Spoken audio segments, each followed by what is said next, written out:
Dear future me, or years in the future, I've always wanted to leave a recording for whenever I'm older, so I have something to look back on.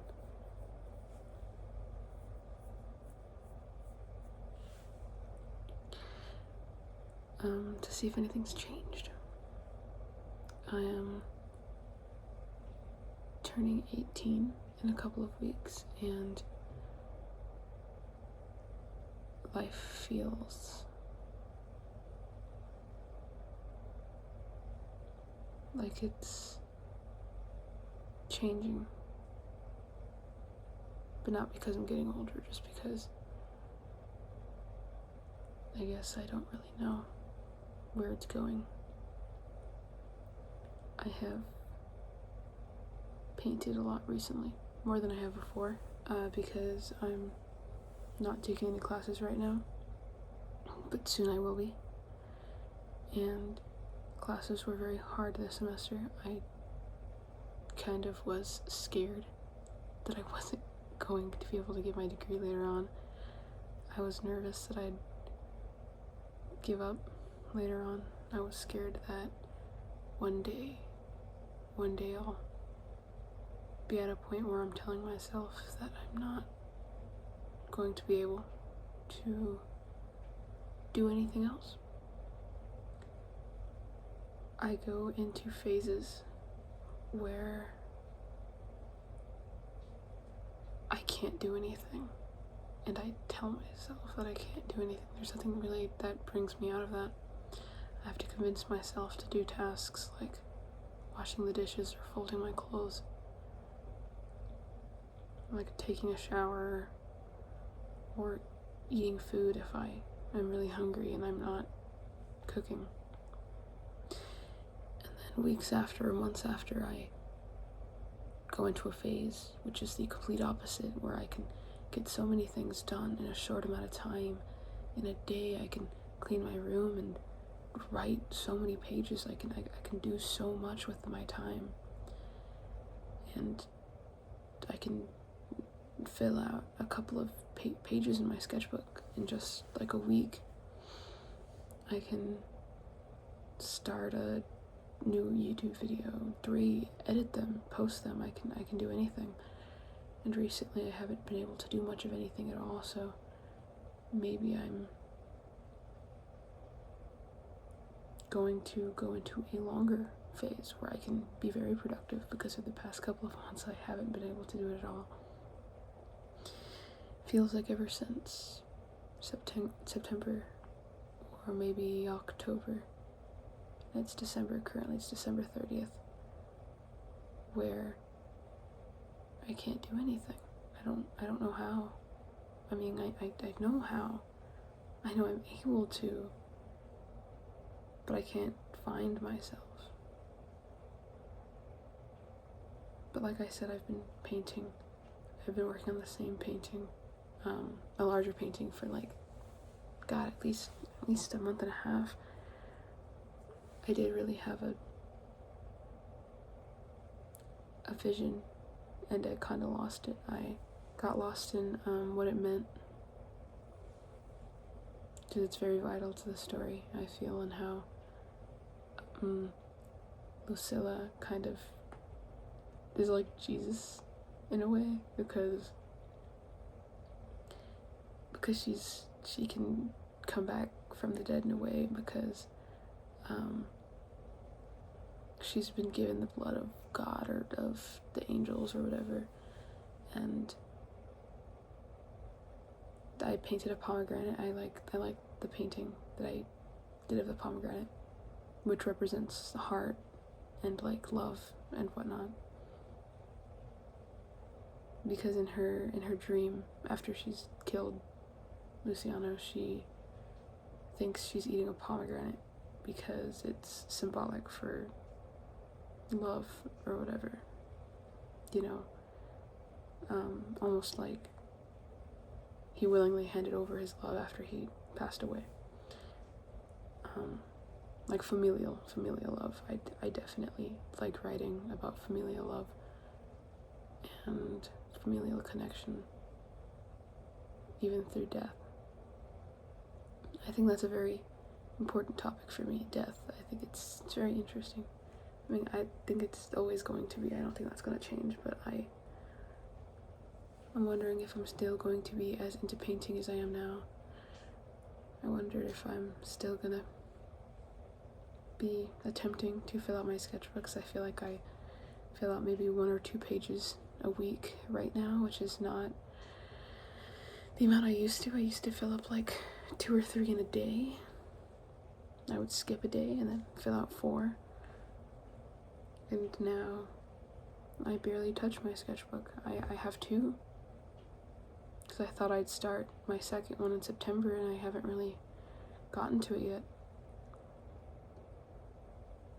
I want to fix my room around. My bed is facing the door, and I hope that I change it so that it's facing the back wall. I don't know why that's important. It feels like it's important.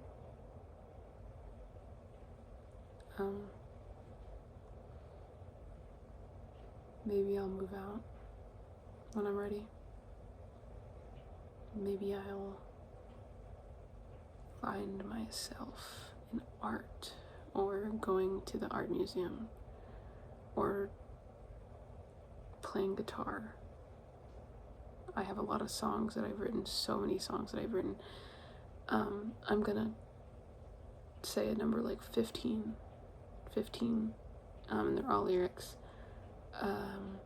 except for like 6 have chords and melody, but I only like about 3 I've regularly played and practiced to the point where I feel comfortable playing them, just by kind of looking at my reference page and then playing it.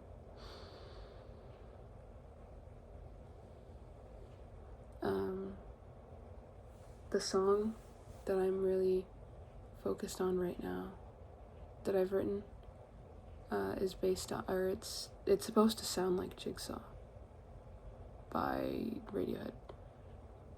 I like that song a lot. I would say I've played it quite a couple of times in the last month. Because it's 2025, my Spotify Wrapped said that my top artist is My Chemical Romance, and I hope to keep it that way. And my top song has been Where Eagles Dare. I think the title is, I don't know, by the Misfits. And I've played that like 114 times, and I was really surprised. I don't know why I was so surprised that it wasn't another song, like a My Chemical Romance song, or maybe even just another song. I don't know.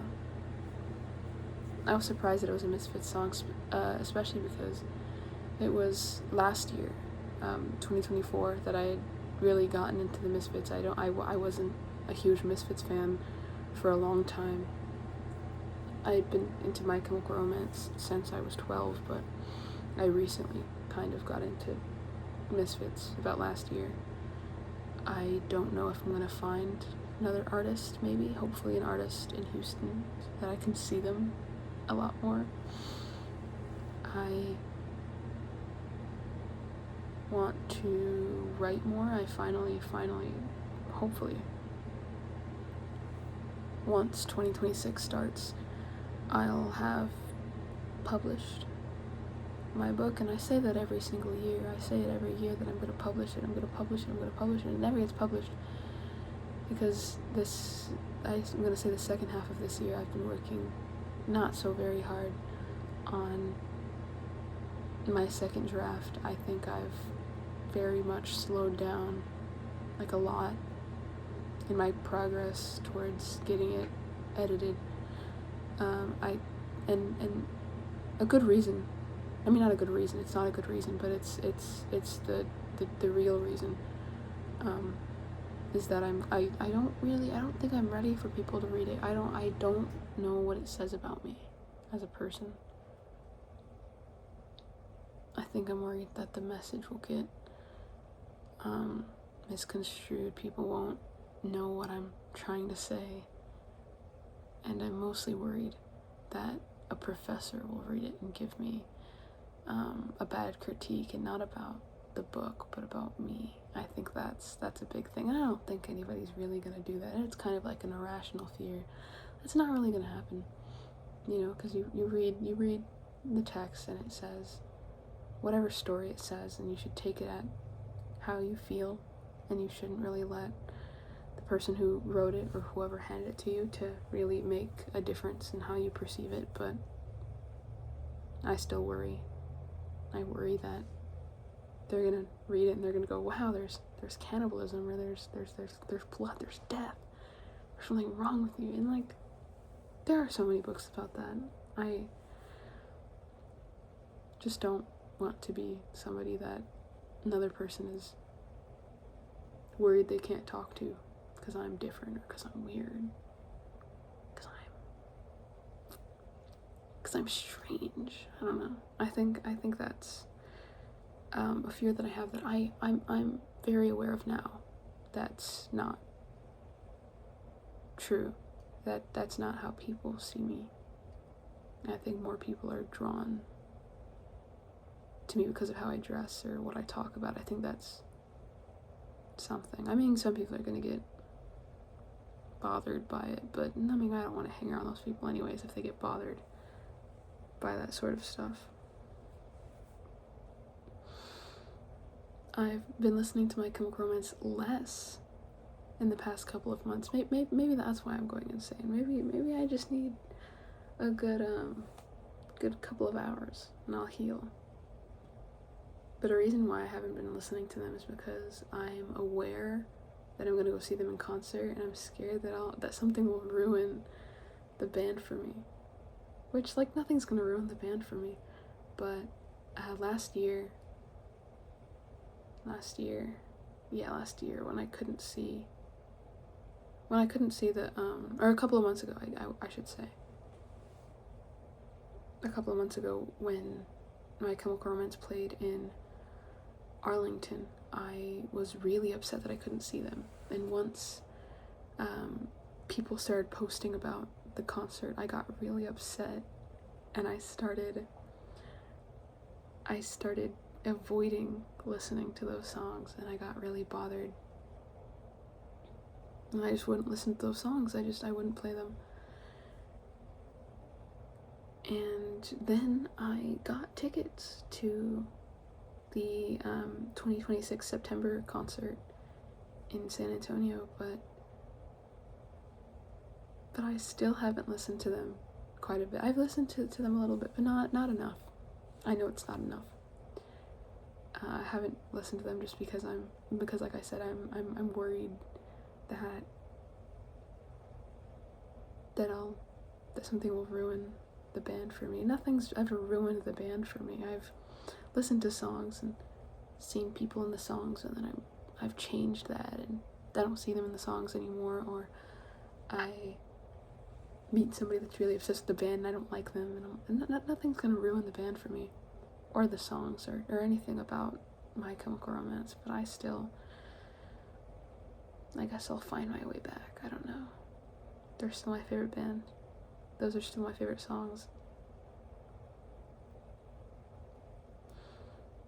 I'm getting really, really into art history because I think I'm really kind of questioning if that's the degree that I want to go with, because recently I've been doubting an English degree. I don't want to regret the decisions I make later on, but I always know that, like, these decisions aren't, like, as permanent as people say that they are. I mean, degrees are very, very important, but an English degree is very hireable, from what I've heard, and I don't think I would ever really regret an art history degree. I think art history is very important to me. I love my art appreciation class. I think I would equally love my art history class once I take it. I'm very not excited for this semester because I don't want to take any of the classes. that I'm taking this semester. I don't want to take history. I haven't enjoyed history the last 2 times I took a history class. I didn't like history, and I still don't like it. I still don't think I'm going to enjoy it, even though it's a different professor. I might. The professor might change it for me. Professors really, really change how you see the class.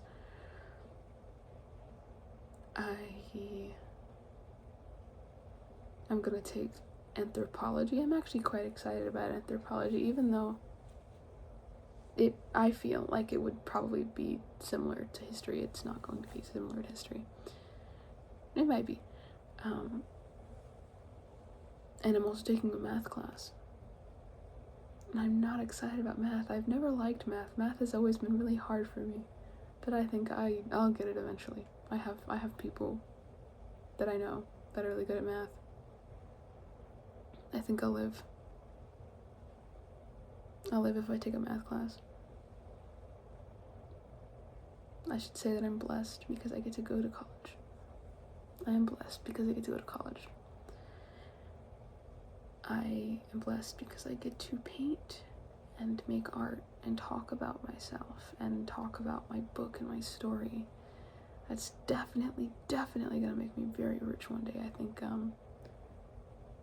think whenever I look back on this, maybe in the next 5 or 10 years, it's gonna be more than 4, at least. I would say 5 years. In 5 years, I can't do math. In 5 years, I'll be 23. And I'll watch this video. And I'll get to say that I got super rich, or that got super poor, I don't know. Or that I ended up getting that art history or English degree, or I dropped out of college, or whatever. I'll get to say that it was all a lie, and I never ended up publishing that book, and I actually ended up singing a bunch of songs or something. Or maybe I did maybe I just did like a whole 180, and I become an accountant or something stupid. Not that it's stupid, it's just stupid for me. I'm saying it's stupid for me because I just said that I hated math. If you love math, that's really good for you. Because I know people that like math. And I don't understand that. I don't get it.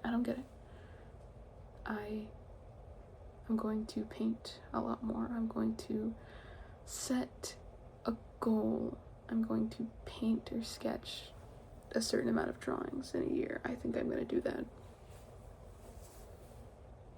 I think whenever I heard that Picasso, was it Picasso? No. Oh, I'm such a loser. I got it wrong. Van Gogh painted,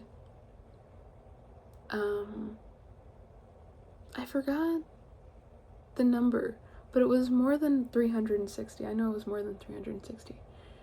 He painted that many paintings over a year. And that means that he painted at least a painting a day. And I think I like that goal. I mean, not that I want to paint a painting every single day. I think that'd be pretty difficult. But I would say a painting a week. Or a painting, like a painting a week. I would say 50 paintings for the year. I don't have to paint every single week, but definitely like 50 paintings for the year. Because there are 54 weeks in a year. So I would say like 52 or 50 paintings. And then I'll try to knock out the rest of my sketchbook, the new sketchbook. And I'll go to more places, I'll go to more shows. My best friend, his name is Corbin. He and I have not gone to any shows since the summer, and I'm going to see some more because I need to, because it makes me feel alive and like a human being. So more art museums, more shows, more doing better in school, more paintings, more talking to the camera and posting videos online, talking about my book and writing my book and getting it published, sending a draft to my professor, Professor B, send a copy to Professor B, and then send a copy to Professor C, and then whatever they say, I'll make the edits and then find another professor, and once it's gone through like 3 professors and I feel happy with where it's at, or maybe I'll just send it through 2 and I'll feel happy. Maybe I'll get advice from what to do with the draft. I'll get advice about where I'm going to put or send my draft, what literary agent or publishing company or whatnot I'll get advice, or I won't get advice, or maybe I'll make the decision myself and I'll email people. Maybe magic will dawn upon me and they'll just say, oh my goodness, I'm gonna send you to a literary agent that I personally know, which is not gonna happen. But you never know, Gotta get yourself out there first. I'm manifesting. I hate that word, but I'm gonna use it. I'm manifesting a very happy year. I'm gonna manifest happiness and joy and positivity and all that yucky stuff. I'm going to talk to my friends more. I'm gonna be a happy person. So I might record this video again next December to see if I've done all that I wanted to do. And then in the next 5 years, I'll react to this one, or talk about this one, or something. Just look back on it and see if anything's really changed. See if I did everything I was going to do. See if I'm really that different in the next 5 years. Maybe I'm not. Maybe I'm the exact same person. But yeah. I hope you have a wonderful day. I hope you take care of yourself.